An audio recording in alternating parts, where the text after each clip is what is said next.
We are getting ready to have our first plenary session with Governor Barr, so we're looking forward to that. I do want to, again, repeat my thanks for all of you that are here, participating and exchanging ideas. I was asked to tell you a little bit about Ponce Bank. So I will tell you that the bank is headquartered in the Bronx, for which we say, go Yankees. And now we say also, go Knicks. So, you know, the work that we do in the Bronx, it's the poorest county in the country. You would think that in New York City you wouldn't see that, but it actually is. And so we are fortunate in a sense. We do a lot of lending in the Bronx, and everything we do is deep impact. So, you know, it's very rewarding on the one hand, but it also helps us meet the needs for our ESIP. And we are fortunate enough to be at 83% so far, you know. So our lending people wanted to take some time off because they said, hey, we got way over 60%, so why can't we, you know? And I say, hell no, I continue working. Oh, we're ready, sorry. I was trying to kill time. All right. You will introduce the governor? Okay, thank you.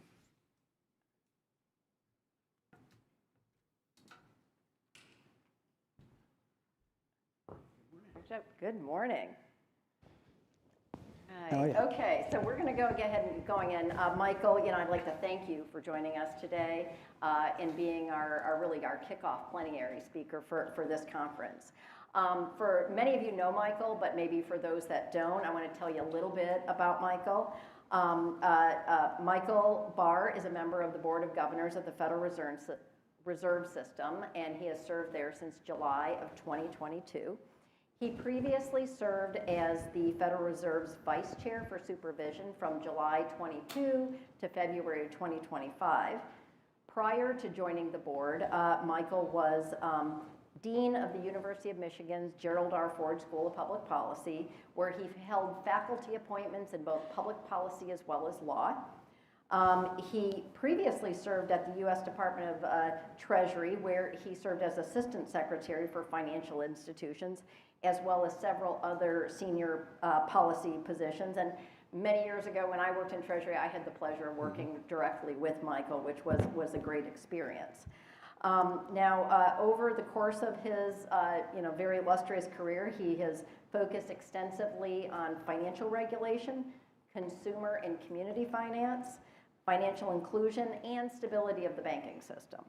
Governor Barr earned his BA in history from Yale, a Master of Philosophy from Oxford, and his law degree from Yale Law School. So please join me in welcoming Governor Barr. Thank you. So first, Michael, I guess I'd like to start by saying, do you want to make a few comments to Oh, sure. Well, first of all, let me say, Janine, thank you for inviting me. I'm really happy to be with your wonderful membership here and your guests. CDFIs and CDFI banks in particular have been doing amazing work around the country for many decades, and I also want to thank you for your leadership in this space for more than 30 years now. Janine has been a fierce advocate for the CDFI world, so I think we all owe you a debt of gratitude.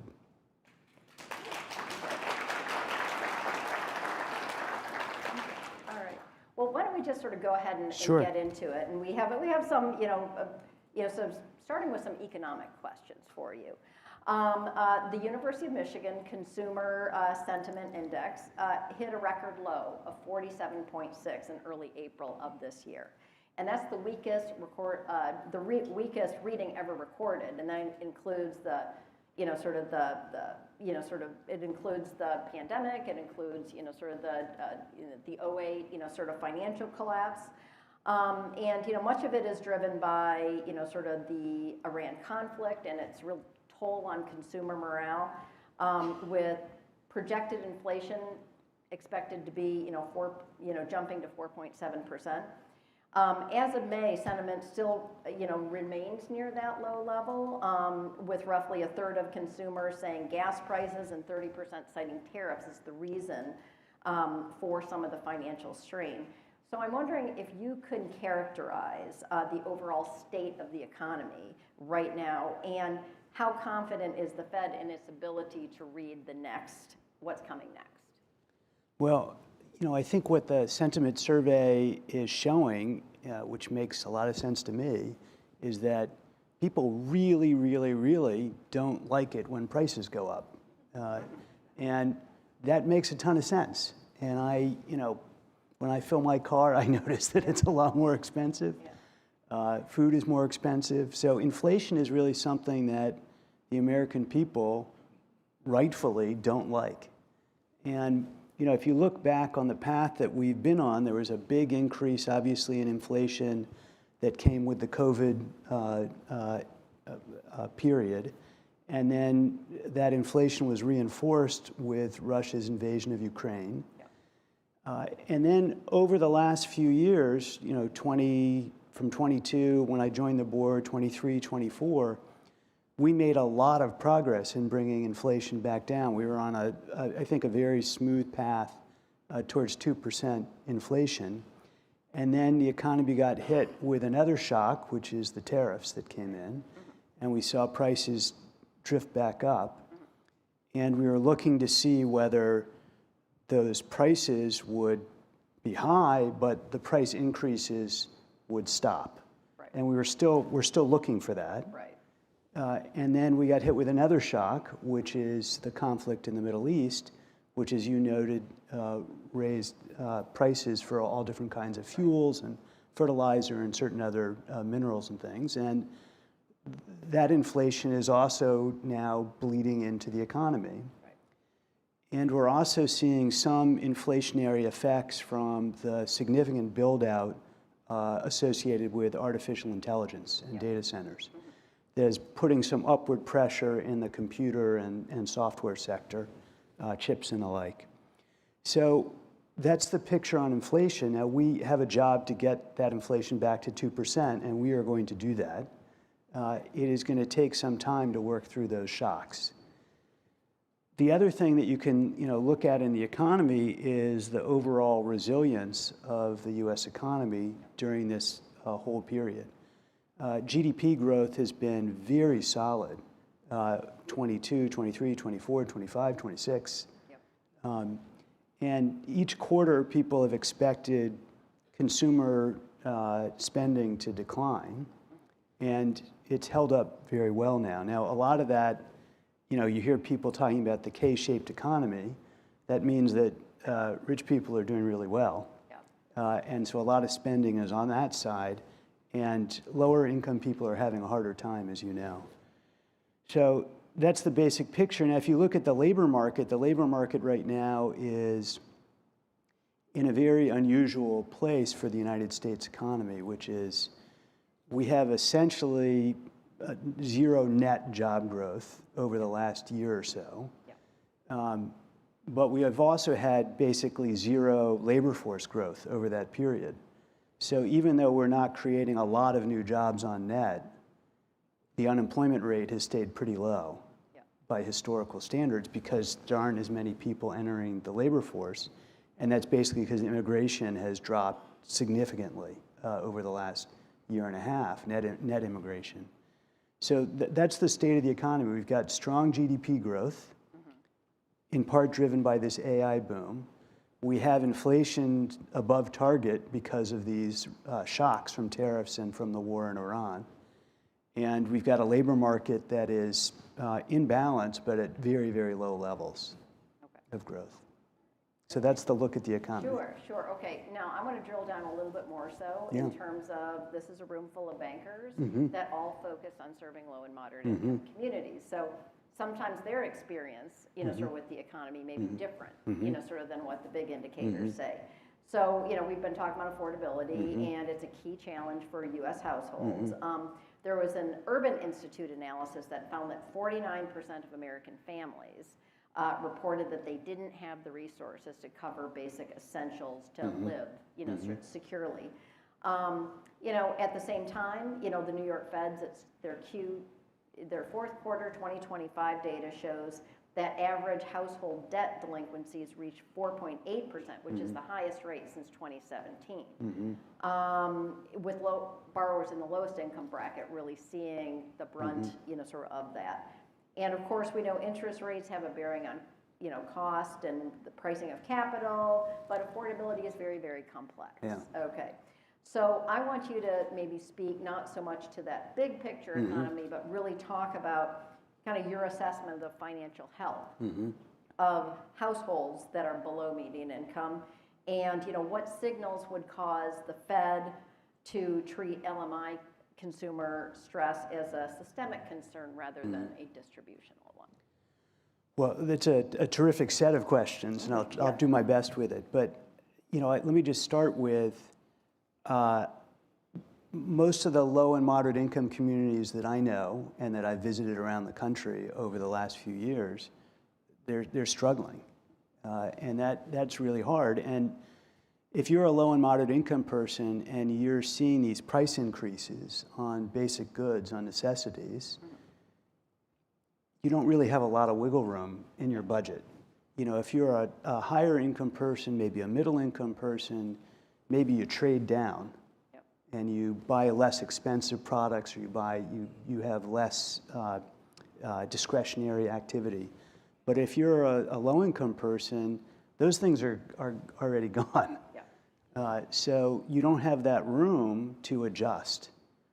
I wrote a book many years ago called No Slack, and it's about the way low and moderate income people don't have any wiggle room. They don't have room for a mistake. They don't have room for their car to break down. If you look at the latest SHED survey that we put out, there's still almost 40% of Americans who couldn't come up with $400 if they had an emergency expense. So, at the low end, people are struggling, and you are seeing the kind of balances people built up from the government assistance from COVID have come down, and you are seeing more borrowing, and you're seeing more delinquencies at the lower end of the market, as you've described. So I pay a lot of attention to that in thinking about what's going on overall in the economy. You asked whether it's systemic. It's systemic in the sense of low and moderate income people are experiencing this, and for them, it is hurting their financial stability. It's not systemic in the sense of creating financial stability risks in the economy right now. And we have to pay attention to both those things. The levels of delinquency are elevated, but they're not like the global financial crisis elevated. But, sort of what would be a tipping point at which the Fed would become concerned? I can't describe that with precision. We look at all the kind of factors going on in the economy. If you look overall at the economy, household balance sheets are very solid. If you look again at the macro level, business balance sheets are very solid. We don't see a lot of elevated leverage in the sort of real economy. And that means that the basic structure of the economy is doing well. So those are the kinds of things that we look at. Okay, all right, okay. I'm going to pivot a little bit, sort of to an issue of, always sort of great concern for bankers, for community banks, and that has to do with margins, okay? Now, certainly the extended interest rate environment has compressed, sort of net interest margins for community banks, particularly those holding kind of longer duration types of loans. The Kansas City Fed data shows variable rates on small business lines of credit declined modestly to 7.9% at urban banks for the third quarter of 2025, which is still well below pre-tightening levels. Meanwhile, the expectations for inflation have really surged to 4.7%, as we talked about a little bit earlier, complicating the path, to lowering interest rates. So I'm just wondering what the Fed's current thinking is about the rate path and what signals our bankers, the CDFI banks should be watching closely as they plan, sort of for their own balance sheets, and maybe talk a little bit about, sort of going back a little to the next question as it relates to this, about the Fed's role in solving, the affordability crisis that is indirectly tied, to the rate environment. So first let me say, whenever I talk about the economy, and certainly whenever I talk about monetary policy, I'm only speaking for myself. I'm not speaking for any of my colleagues on the rate setting committee or on the board. These are my individual views. So I think we're in a tough spot in the sense that these shocks to the economy that have come have continued to put pressure on inflation. And if you look in the economy right now, we're not near the target that we need to be, which for us is 2%. And in some measures, we're drifting away from it, from these oil effects and tariff effects. So we want to be sure before we take our next step that we understand the path of those shocks. So in one scenario, the shocks are essentially one-time price effects. They raise the level of prices, but they don't create inflation dynamics. And if that's true, you should see inflation coming back down towards target, and we ought to be able to see that in the data. We haven't seen it yet. And if that's the case, then we can probably hold rates steady for a while, and then as we see that play through, eventually come to a point of cutting rates. We're not there right now because the data aren't showing that path right now. Right. Okay. If you think about another path would be these shocks are bleeding through more broadly into the economy, and then you'd start to worry more about inflation, and we're not seeing that yet in the data either. So we're in a good place in terms of our policy right now to wait and see, to actively monitor which of these paths we may be on.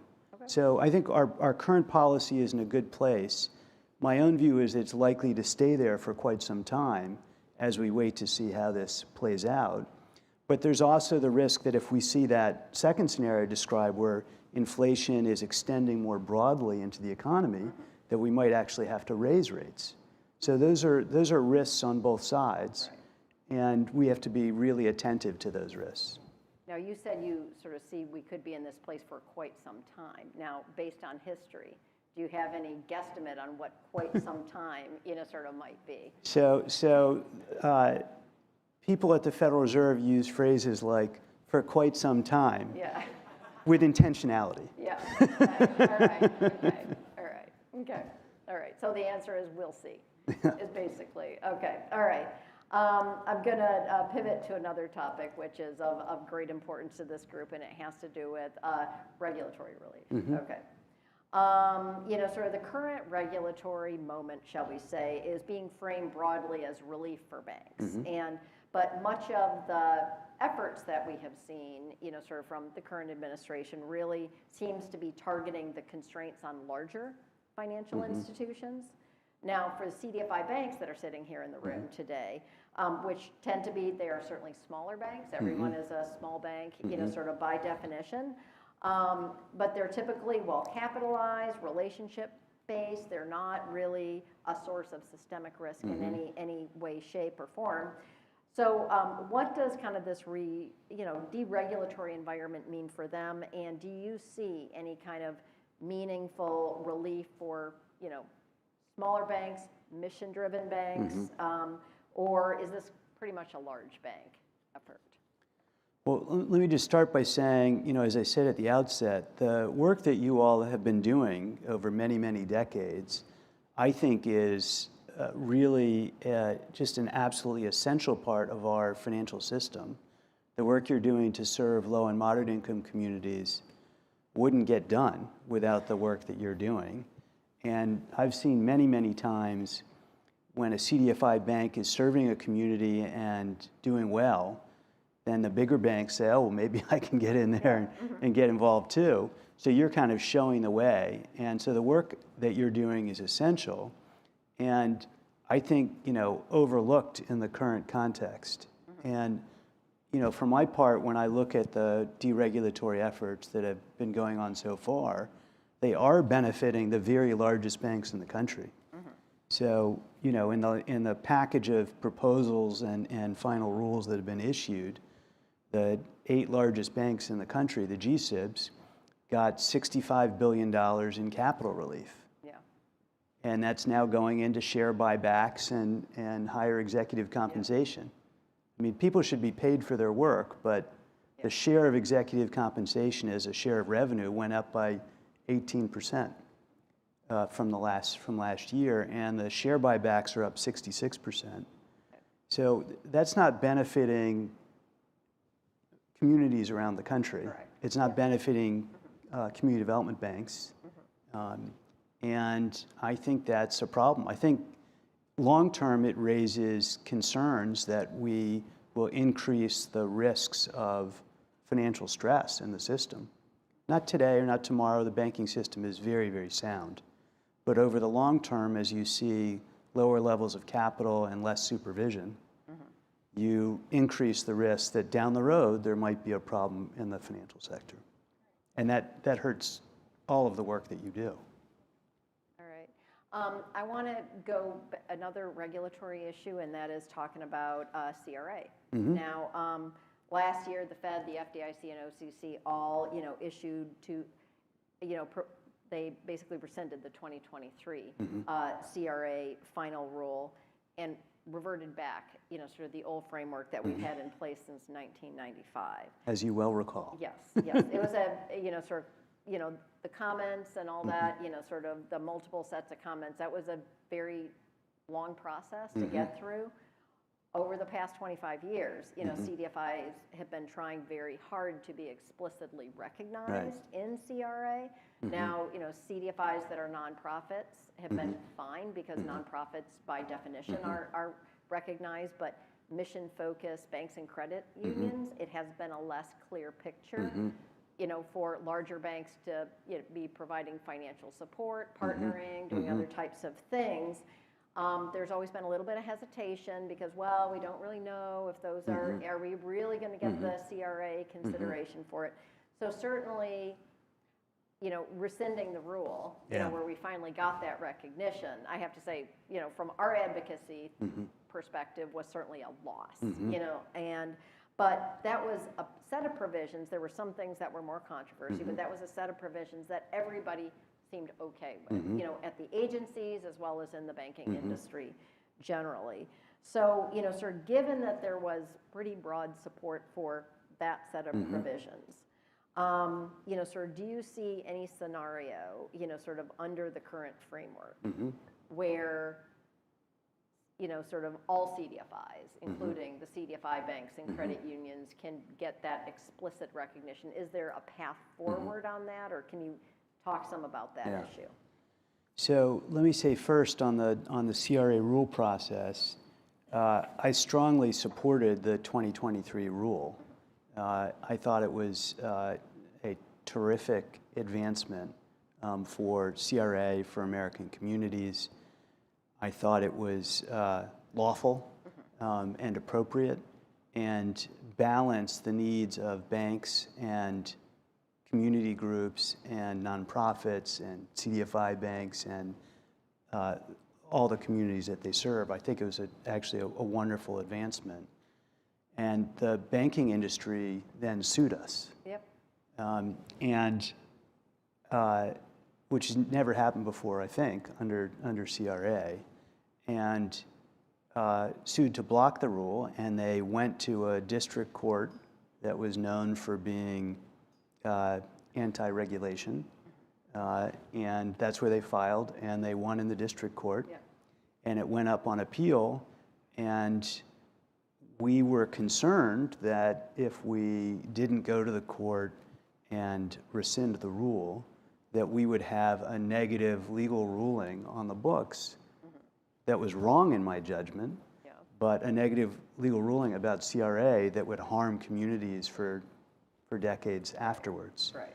So that's why we are moving to rescind the rule. We propose rescinding it, and we are moving forward to finalize that rescission for that basic reason, to have legal certainty for CRA and certainty for communities that CRA will keep serving all of us for many decades to come. And the uncertainty around that was creating problems for everybody. People couldn't plan about what technology they were going to use, what approach they were going to take. Communities didn't know what standard was going to apply, and that uncertainty was, I thought, quite harmful. Right. So that's basically where we are. Now, your question is, can we incorporate some of the things that were in that rule in different ways? And that's something that we are looking at. I strongly support the idea of clarifying that all CDFIs are not only eligible, but very wise to invest in under the Community Reinvestment Act. And we've done some things in the past. As you know, there are frequently asked questions, Q&A under CRA that are still in place that highlight the eligibility of CDFIs. And when banks ask examiners about CDFIs, examiners say good things to them about CDFIs. So we can do more to formalize that outside of the regulation, and that's something that we're willing to look at. Okay, all right, that's great. That is very good news to hear. So the last question, I'm gonna do one last question, and then we're gonna open it up, sort of for the audience. And I think we're supposed to have some mic runners. I don't know if we. Yes, okay, in the back, we have some mic runners, and they'll be standing at either side of the room. So please, this is your opportunity to ask a Fed governor a question, because he's right here, and we've got him, at least for the next, sort of 15 minutes or so. So my last question for you, Michael, is on cryptocurrency, okay? And kind of the intersection with community development finance. We know that this administration has been a pretty vocal proponent of crypto. And the agencies all acted last year to allow banks to engage in digital asset activities. And there are some in the crypto sector that will make the argument that it's potentially a tool to expand financial inclusion for unbanked, low income, historically underserved, et cetera, better than traditional banking products because they have lower transaction costs, easier to use. Do you want to talk a little bit about kind of the pros and cons of crypto with sort of this more vulnerable group of customers, and what do you think the real risks are for small banks to engage in the digital asset space, or and how it's going to impact them if they affect them competitively if they choose not to. So I would say a couple things. One is at the Federal Reserve we are technology agnostic. That is, we're not pro-crypto or anti-crypto in the work we do. We expect financial institutions that engage in any activity that they engage in to do that with appropriate risk controls. And we've seen some instances, including in the community bank sector, of banks operating without those appropriate risk controls. And that's true in crypto, it's true in some fintech partnerships. But there are many other institutions, including community banks, that are perfectly fine to engage in those activities and have the right risk controls in place. So for community banks, the thing that I would say is, and for CDFI banks, engage in it if you think it's consistent with your mission and you have the appropriate risk controls in place. And those risk controls include on consumer protection, but also on things like, do you understand the pattern of deposit flight from that sector? Do you have good assessments of, your management of that risk, of your liability risk? And do you have very strong controls in place for money laundering and terrorist financing? Because we've seen some institutions get into trouble by not having those strong enough risk controls in place. And so you could, you only engage in it if it advances your mission. Right. Like, don't just go chase it. Yep. And only do it if you have the right risk controls in place. And if you do, then that seems appropriate to me. Okay. And, sort of what, you've talked about the risks. Yeah. What about this argument that some of the, kind of crypto providers make about, oh, this will be good for low-income communities? There are potential risks there for customers to take into account. So if you're talking about investing in crypto assets, the upside is that if you bought Bitcoin a long time ago and you own it now, you've made a lot of money.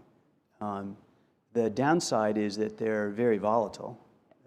And so if you're a low-income person and you need to have smooth access to resources, that maybe presents some risk to you on a personal level.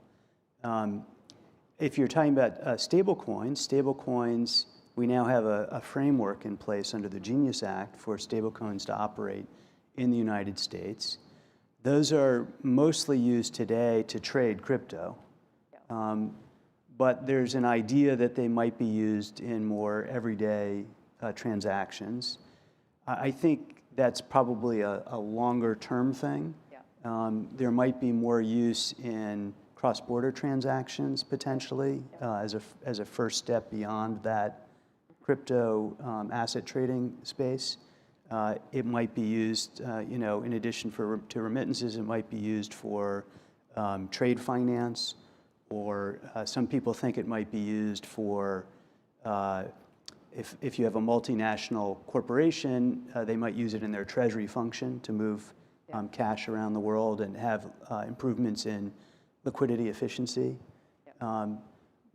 So that's sort of the way the world is now. I do think that it's likely that stablecoins will put some competitive pressure into the payment system that is healthy, that might lead to broader improvements in the payment infrastructure, and that could benefit everybody if that were to happen. And then, lastly, I'd say there are gaps in that system of oversight in the Genius Act that might present risks if regulators don't come together to plug those loopholes. So that's another risk in that sector. Okay, all right. Okay, very good, very good. So thank you, Michael. I'd now like to just open it up for the audience to ask questions. I think we've got a mic runner. We've got Jack over on that side. We have Ethan on the other. Yes, Ben, why don't you sort of stand up, introduce yourself, and go ahead and ask your question. Your mic is not on. Good morning, Governor. This is Ben France from Smiley Technologies. I know Governor Warsh has been on the job for 2 weeks now, but besides the obvious monetary policy he has, are there any other goals he's talked about for his first couple of years of his term? Yeah, I definitely can't speak for the chair. I'll leave that up to him to set out. Right in the center, over there. I think it's Michael.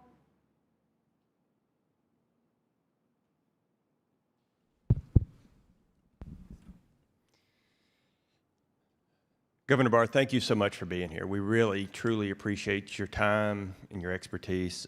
Michael Tollison with People's Bank out of Mississippi. This will be your obligatory AI question.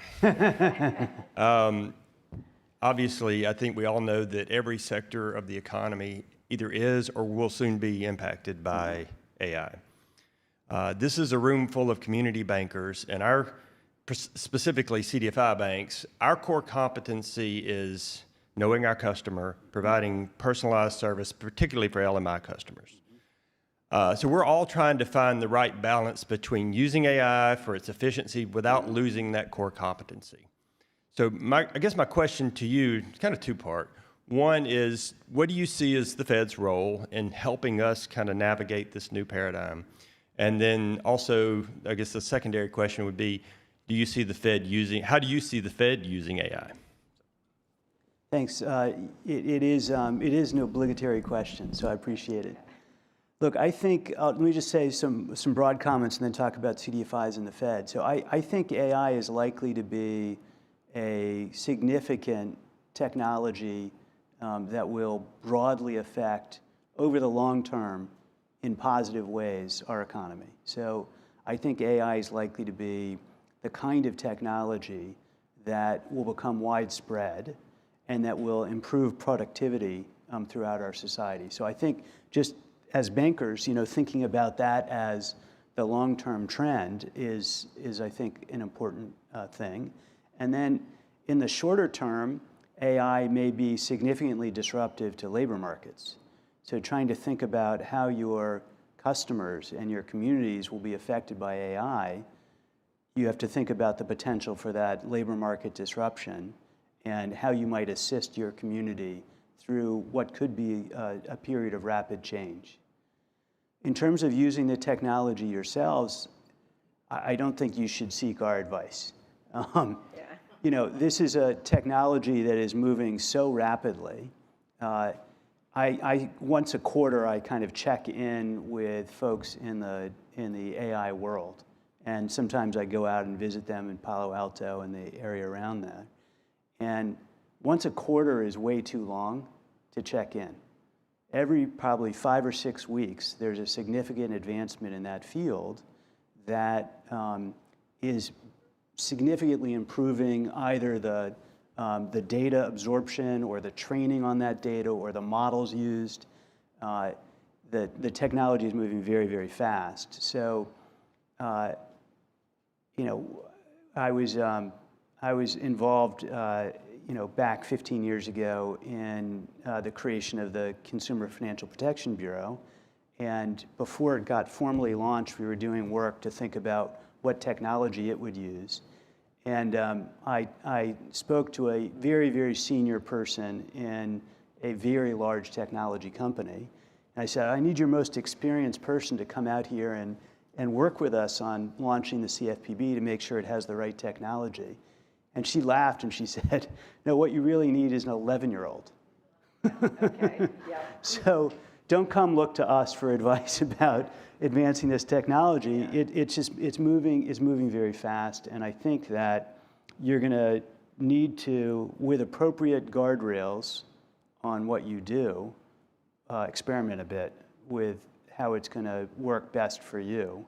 That's what we're also doing at the Fed. We have very strong, as you would imagine for a central bank, very strong governance and controls on our use of artificial intelligence, but we're using it a lot now. And it is significantly enhanced productivity at the Fed in ways that enable us to better serve the public. We have, people don't think about this because you think about the Fed as a bunch of economists, but we have thousands of coders at the Federal Reserve. We run the backbone of the payment system. We need coders to actually do our forecasting and understand what's going on in the economy. So those coders are using AI to significantly improve their productivity, and it gives them more time to do more creative, interesting work. We had a project I was hearing about not that long ago. This is just a small thing, but we're improving a community tool that provides data to communities around the country to understand, using real-time data, what's going on in their community, and to compare their community to other communities around the country. And when this goes public, I think it'll be of benefit to all of you in this audience, in this room. And it's AI-powered, is what you're saying. Well, what I was going to say is that project would have taken us a team of maybe 4 or 5 people about 4 months to do without AI. Mm-hmm. And the head of that team, who's terrific, said, well, let me see if I use the Fed's AI coding tool that we deploy now to see what I can do over the weekend with this. And so he got the program started, and then he went and played with his kids for a while. And he got the program, updated a little bit, and he went and did some errands. And by the end of that weekend, he was basically done. He was 80% done with the project, enough to share it with stakeholders to get feedback on it. So that kind of productivity is not an abstract thing. It's something that can really benefit communities because we have that capability. Okay, that's really fascinating. I Yeah. can't wait until you launch it. Me you know, too. send I'm it to the excited world. for it. All right. Yeah. Okay, very good. Yeah. We're going to take one last question. I think we have, 2 questions. All right. Okay, let's take that in the back. If it's really fast, we can get to the second. Thanks, Governor Barr. Andrew Ackerman with the Washington Post. I was wondering what you make of the Michigan Survey's 5-year expectations figure, which has jumped to about 4%. How concerned are you about that being a leading indicator of inflation expectations moving in the wrong direction? Yeah, look, I pay a lot of attention to the inflation expectations numbers, Andrew, as you'd expect. And, the long-term inflation expectations by most measures are very well anchored. The shorter-term inflation expectations are elevated, consistent with having elevated inflation. I am watching very carefully to see whether those elevated shorter-term expectations come back down or go in the wrong direction. It's something I'm watching very, very carefully. Okay. All right, very good. Okay, we're going to get one last question. Sorry if you're going to get the last word here, but we have to keep it short. So. Keep it short. Governor Barr, firstly, thanks a lot for your unrelenting support for the CDFI sector. My name is Saurabh Narayan. I'm with National Community Investment Fund in Chicago. We're a national CDFI. You talked a little bit about tokenized deposits and blockchains and the impact of that onto the CDFI banking sector. There is a real risk that deposits will fly out of the banking system to the Gemini cards and the other cards that are paying quote-unquote rewards. How are we thinking about protecting particularly mission-oriented CDFI banks, mission-oriented MDI banks, against this flight of deposits? So, this is a decision that is not really up to the Federal Reserve. It's up to Congress to think about. I do think that there'll be, if stablecoins become widely used, then there will be pressure on probably on deposit betas in the first instance, but maybe also on deposit volumes. And that's, I think, a legitimate question for Congress to think about. Very good, very good. Well, I think we are out of time, so I would like to thank Michael, for coming and spending part of your morning with us and just sort of sharing your thoughts on the issues that impact all of our institutions. So please join me in giving Michael a big hand, and thank you for coming. Thank you. Thank you. Appreciate it. Good to see you.